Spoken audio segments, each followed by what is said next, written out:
We got Carl. How you doing? Hey, have you ever gone out of your comfort zone and gone into nature, been on your own with no friends around, nobody, just yourself, thought to yourself, who's behind all this? I'm talking about... Who's behind what?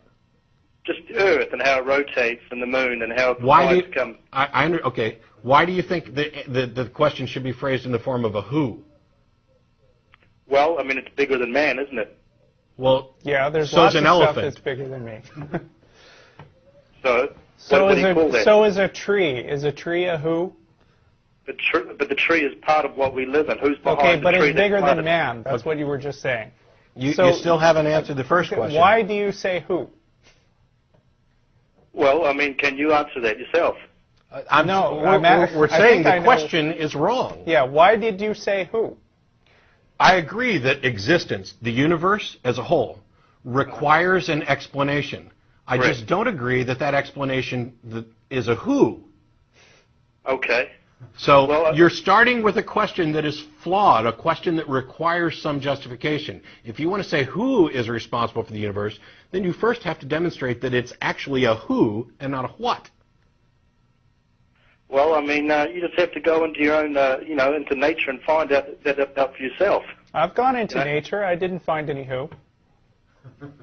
Any what? Who? Is he under a rock? I mean, I've gone for hikes. You know who, the guy who's playing first? I mean, it's not. I'm not trying to be funny or sarcastic here. Okay. It's a serious question I'm trying to pose to you. Right, and yet you keep posing it the wrong way. You haven't. What makes you think it's a who? Well, it's not man. So who else is it then? Well, it's not man. So who else is there? How about what caused the universe? So you believe in the Big Bang? Yes. So the Big Bang was just something. Who was behind the Big Bang? Oh boy. Who was behind God? God is the Alpha and the Omega. He's the perfect circle.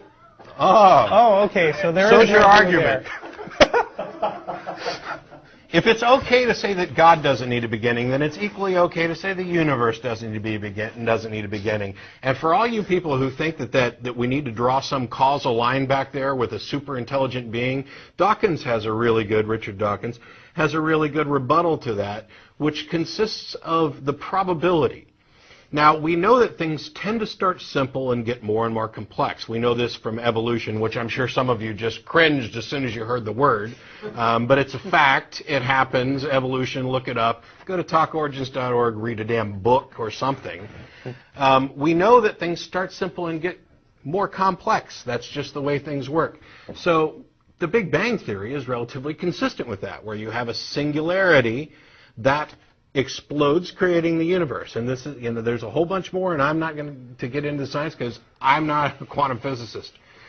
The thing is, what you people who think that there was some body behind it, some intelligence, now you have created a system where before there was anything, there was this super intelligent being who's all powerful and doesn't need any creator. Infinitely complex, much more complex than the universe itself. By definition, has to be more complex than the entire universe. And when we ask where did that thing come from, or who created that thing, you say, oh, it's the Alpha and the Omega. That answers it. It's a perfect circle. It always was. You're starting by asking the wrong questions. When you ask who's responsible for the universe, you're starting by asking the wrong questions.